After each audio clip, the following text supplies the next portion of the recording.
Hello there, folks. Scott Galbraith, also known as the Great Scott here, and welcome to my second Directors Roundtable. The first Directors Roundtable was such a fun experience that I just had to do it again, and it's great to welcome two of the panelists from the first Directors Roundtable back and to have a new guest with us as well. Let me introduce you to them all real quick, and then we'll get right into it. First up, we have the guy who wrote Reconciler with me. He is the president of Justice Pictures. His directing credits include The Narrow Road, Going the Distance, and Out of the Darkness. Please say hello to the president of Justice Pictures, Shawn Justice. How you doing there, Shawn? Pretty good. Scott, thanks for having me. No, it's always great to see you, and it's great to have you back. Next up, we have an Emmy-nominated producer, the producer and director of the series Awesome Science, and the director of Compel Media, and also Shawn's identical twin brother, Kyle. Say hello to Kyle Justice. How you doing, Kyle? Looking very great, Scott.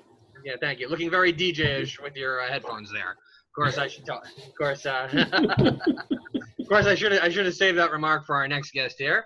Next up, we have a gentleman who has about a dozen short film credits to his name as a director and twice as many credits as an actor. He is also the executive director of the Great Lakes Christian Film Festival. Please say hello to Shawn Patrick Greene. How you doing, Shawn? I'm wonderful. Thanks for having me. Appreciate it. No problem. It's great to have you here. And, you know, I'm sure that there's at least one person out there who's watching this. Actually, I think that's about how many people actually watch most of my roundtables is one or two people.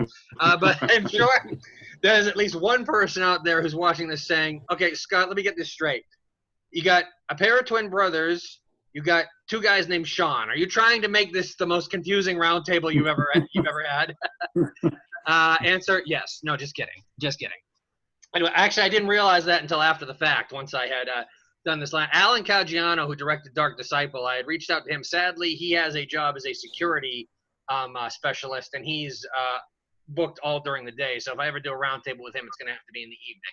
But he's on the potential guest list for future ones. But Shawn, Kyle, it's great to have you back here. Now, Shawn Patrick Greene, I should tell you, I don't know if you've seen any of my roundtables in the past. This is only my sixth one. This is a relatively new thing, but I have kind of, I don't know, a rule or a procedure with first-time guests. Kyle and Shawn both did this on the first roundtable.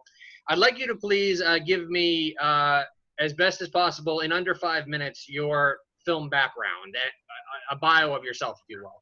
But I always like to have first-time guests tell the audience their background in their own words. So how did you get into filmmaking and become the founder of the Great Lakes Christian Film Festival, sir? Well, Scott, it was a long process, but I mean, I was inspired to be involved in filmmaking of some sort as a child.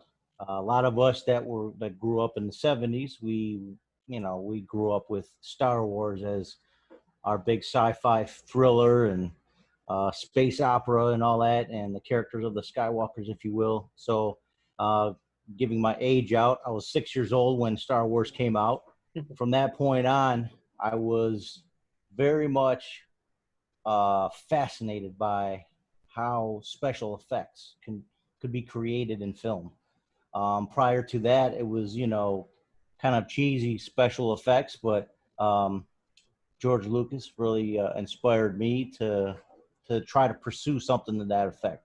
Now, I have never done any special effects, but I was really engrossed in the sound aspect of his film. John Williams, one of the best composers of a film score ever, in my opinion. Was exciting to listen. I mean, I actually bought the albums of the soundtracks over the years and just listened to the albums. I didn't really have to watch the movies. I was so fascinated by the skill set that he had. So it was film and music that I've always been interested in throughout my young life.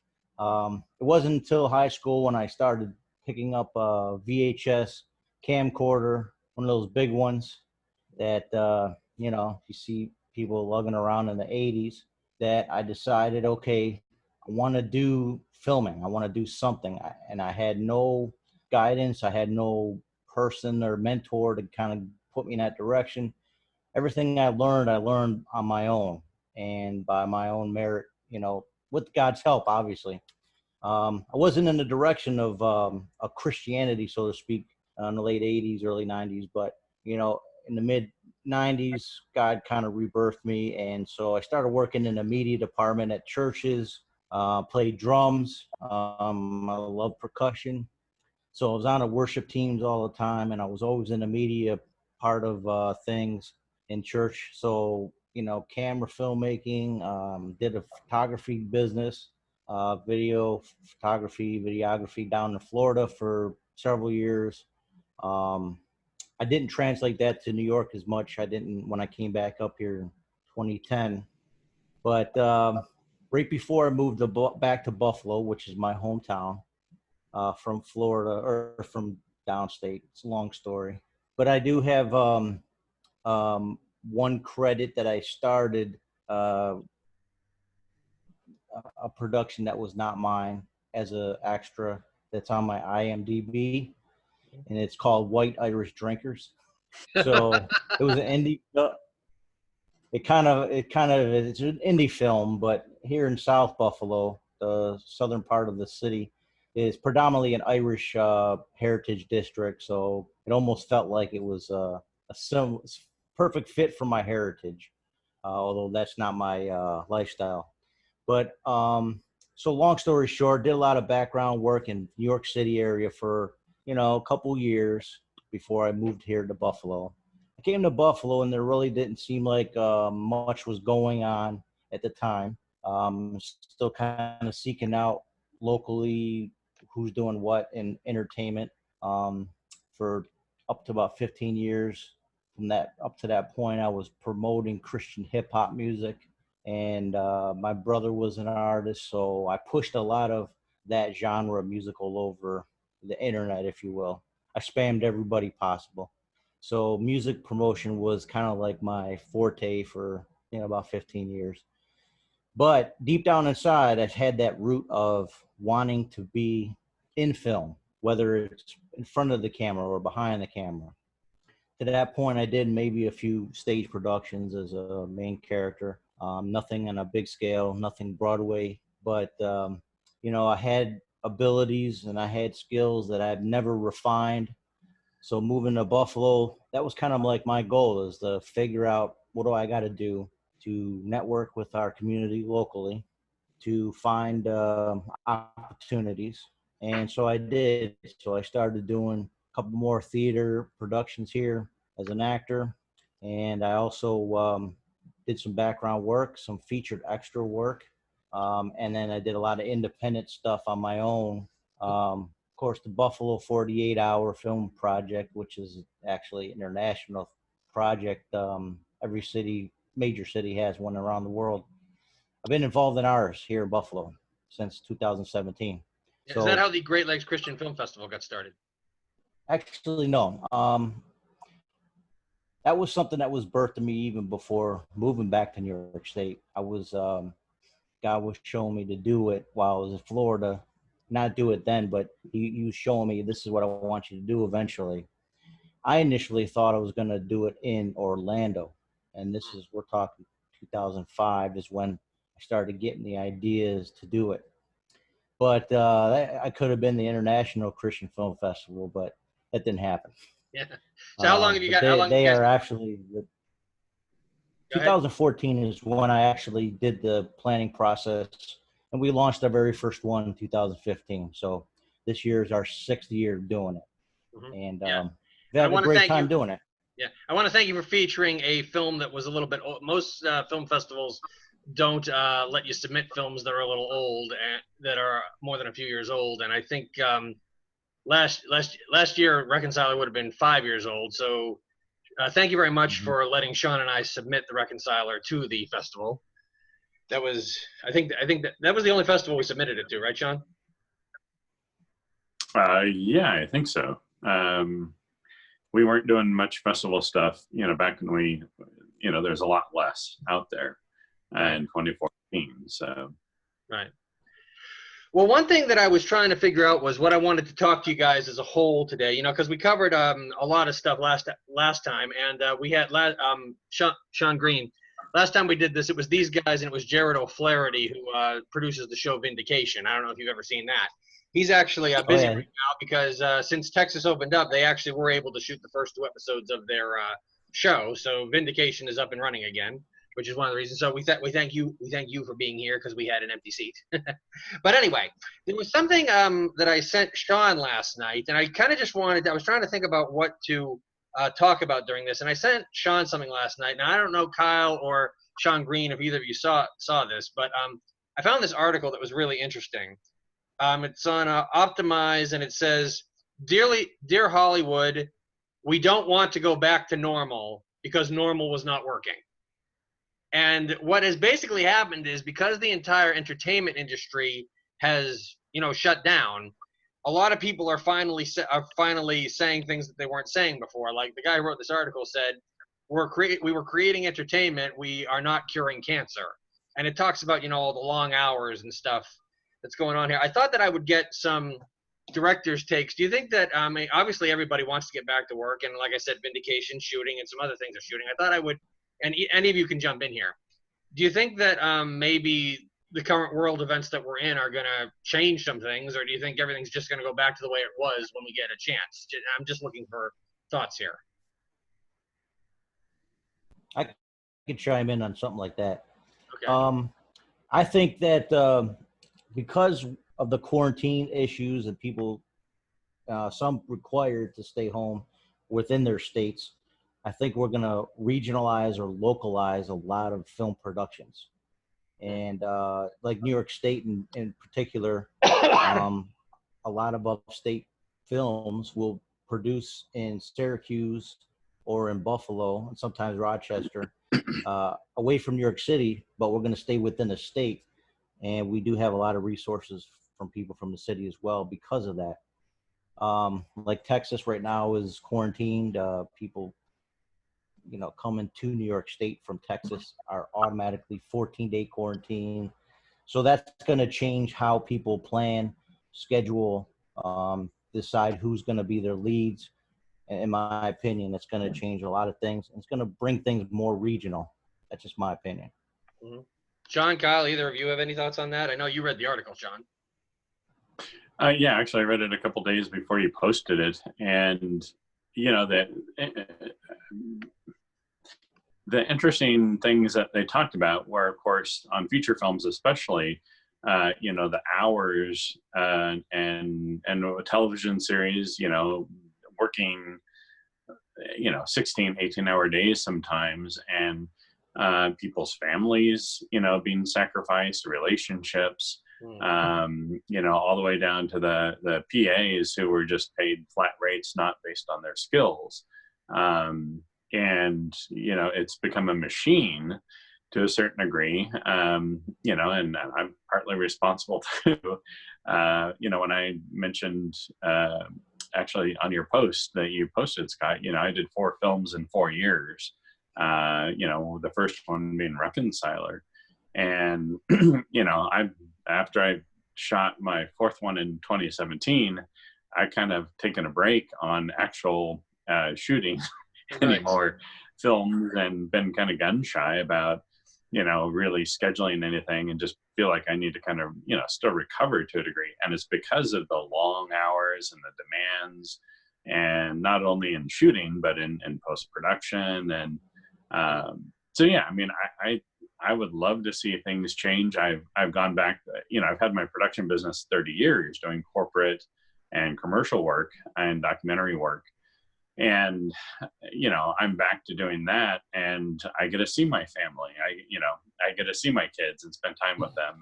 And there's some definite trade-offs, but, there's just inherent ways that the industry has done things for so long that it's almost like expected that you're going to work 12 to 14-hour days. I remember when I was shooting Out of the Darkness, and our finance group guy came, executive producer, and he's, having to talk about going home to see my wife or family. And he's like, what family? Basically, during shooting, you don't have one. And as when I asked him more about it, I'm like, that just does not sit well with me. And so I would love to see things change more to what the article was talking about.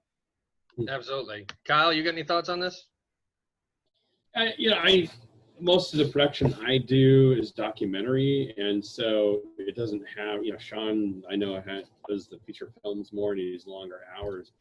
But I mean, one thing that's interesting, because a lot of my corporate work is in the high tech industry, and they're finding that people who work from home are more productive. And it's like 25% as a minimum of the tech employees are going to be working from home now. And even big companies like Twitter are encouraging this. And so I've been pondering the whole idea. It's like you have tools that we use like WebEx Teams where you can share a lot of files and do a lot of video calls and screen sharing. And, the old days of, I've worked in big post houses before where you have 60 people, and you have all these departments and they're all working together. But anymore, I think there's going to be a big change in this, especially in the post-production area. Where a lot of people, can work in their shorts and robes and underwear or whatever, and you can have a team using these brand new tools. I'm exploring right now DaVinci Resolve, which is a whole editing post-production software package that does everything, and they even have a very powerful collaborative tool where people can work from anywhere and work on one project at once. So I think there's going to be a big change even that way, where a lot of post is going to happen in people's homes rather than a big facility. Yeah. One other thing I should mention here just real quickly is, the first time that we did one of these directors roundtables, as I mentioned, Shawn Greene, we had Jared O'Flaherty here as the third person. And one of the reasons why I had the lineup is because Kyle does mainly documentaries and Shawn does mainly feature films. One of the reasons why I thought you'd be an interesting third chair is I was looking at your IMDb resume, and as a director, you have done mostly shorts. Is that correct?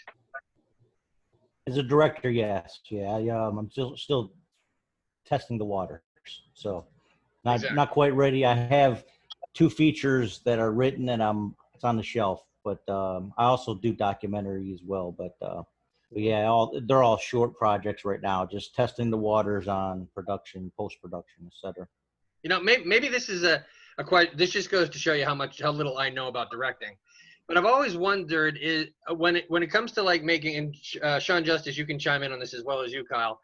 I always thought, when it comes to making a short versus making a feature, I'm guessing that there are like attributes to some and disadvantages to some. Like I'm guessing. You think it's harder to? I mean, Kyle, you touched on this during our first roundtable. You had said that some people can make a good quick story, but it's hard to make a good 30-minute story or something. And I'm trying to think of what the question here is. Sorry. I'm guessing pacing would be an issue. I guess other than length, are there different approaches as far as feature versus short? I mean, obviously there has to be, because you got to get the story in quicker, I'm guessing. Yeah, I mean, a short is you usually just have one message, and that's what you're going to hit home. I mean, whether it's a 30-second television spot, or a short film or short video, with short films, Shawn, I mean, you can talk about this, but in a long film, you can have, subplots and, all these different things going on in a film, and you tie them up. A good director will tie them up at the end. But in a short film, you can't. I would imagine I've done a few kind of quasi short films, and I mean, there's not a whole lot of time, to have all those extra pieces. And usually short films, are just there's one message that you're trying to impact your audience with. As it goes for a short documentary, and those really not too many exist. Documentaries are usually longer. I think the problem the directors run into is that they try and smash too many messages into one video, and the audience is kind of going, okay, what are they trying to say here? So I don't know. That's part of my input. Shawn, either of you got anything to say about that?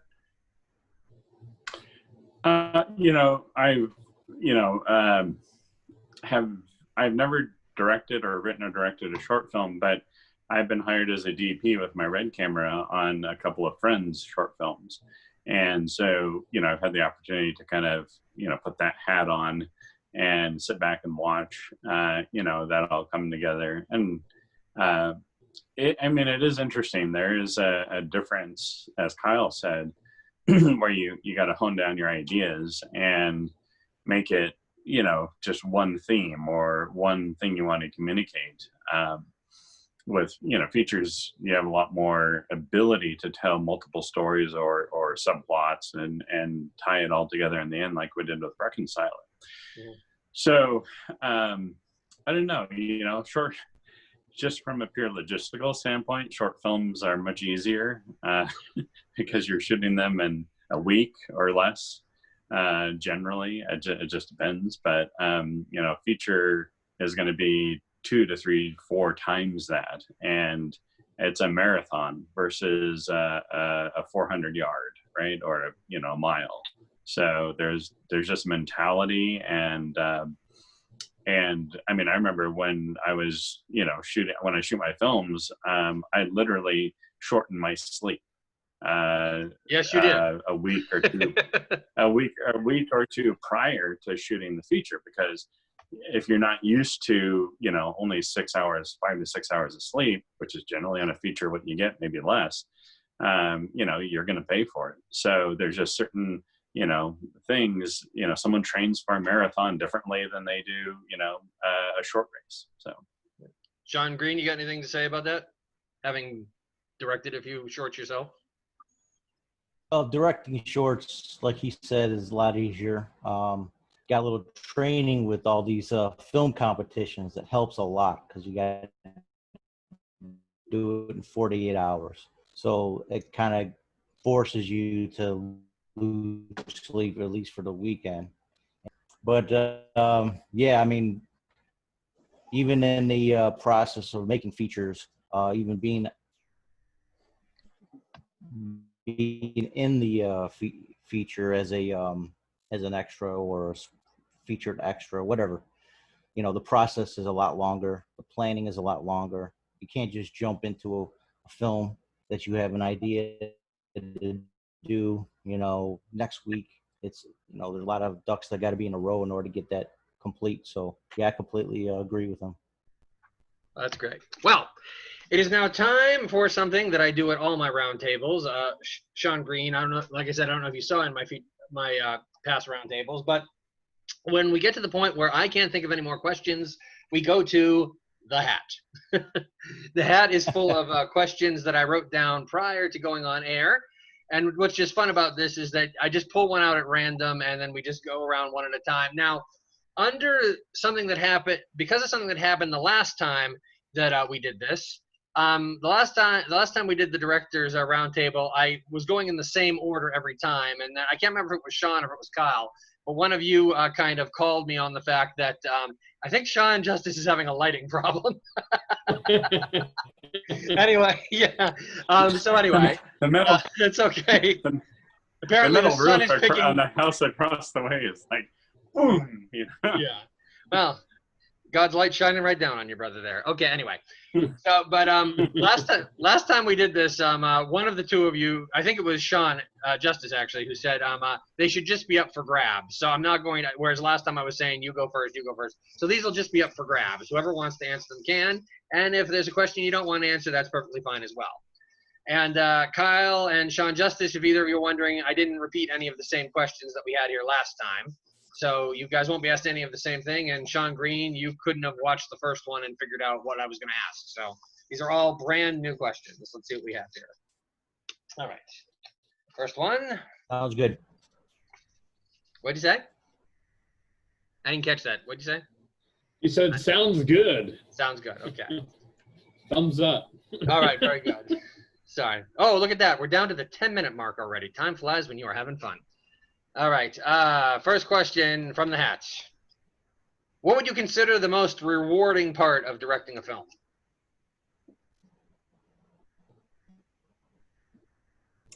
Yelling, that's a wrap. No. I would say the gratitude from the actors that work with you. If and in fact, you did a good job anyways. Whether they're fake or being authentic, their response positively is a reward. John, Kyle, you got what? Well, I think for me, it's the collaboration and being able to work together with your cast and crew, and you're the director, you're the leader, and you have the vision generally for what it's going to be. So it's really cool when you feel like you've effectively communicated, and your actors and crew just come together and bring that vision to life, and everybody feels rewarded in that process. And to me, a good day on set is when you've got all the scenes that you set out to shoot that day and they've been done well or even better than you expected. Sometimes actors will give you better performances than it's not that you didn't just they give you a different performance that's even better than what you imagined. And so those are really rewarding, cool moments. And of course finishing the film, getting it out there, and hearing back from the audience, the people that were touched by your film or your project, is also kind of really cool, because you're like, okay, this is good.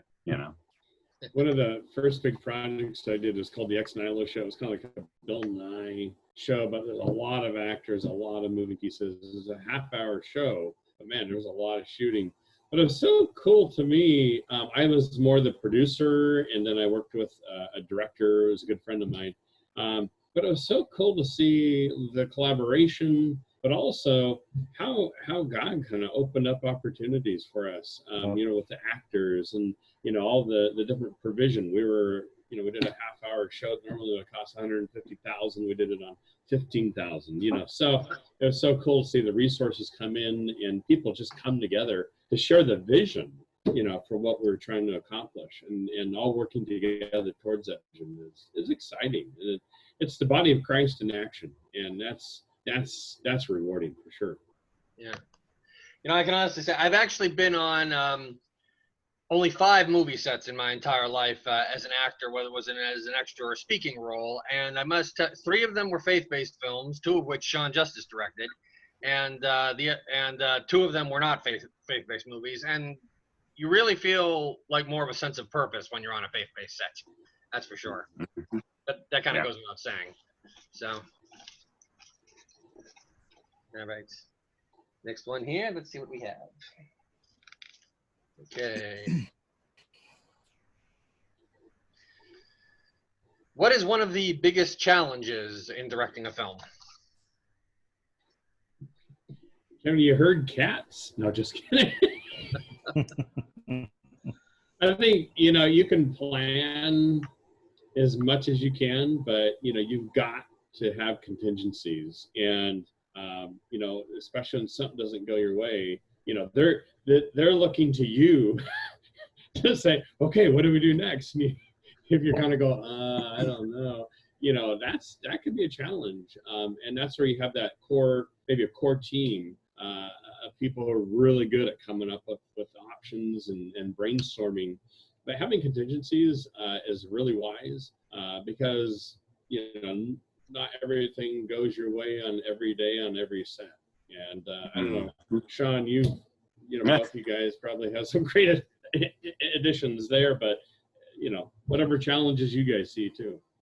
Yeah, you end up, I'm sure Shawn, you can attest to this too. But I mean, when you're shooting narrative, you have all kinds of, especially on location, all kinds of other elements that you hadn't planned on happening, whether it's a plane that's circling and circling and circling.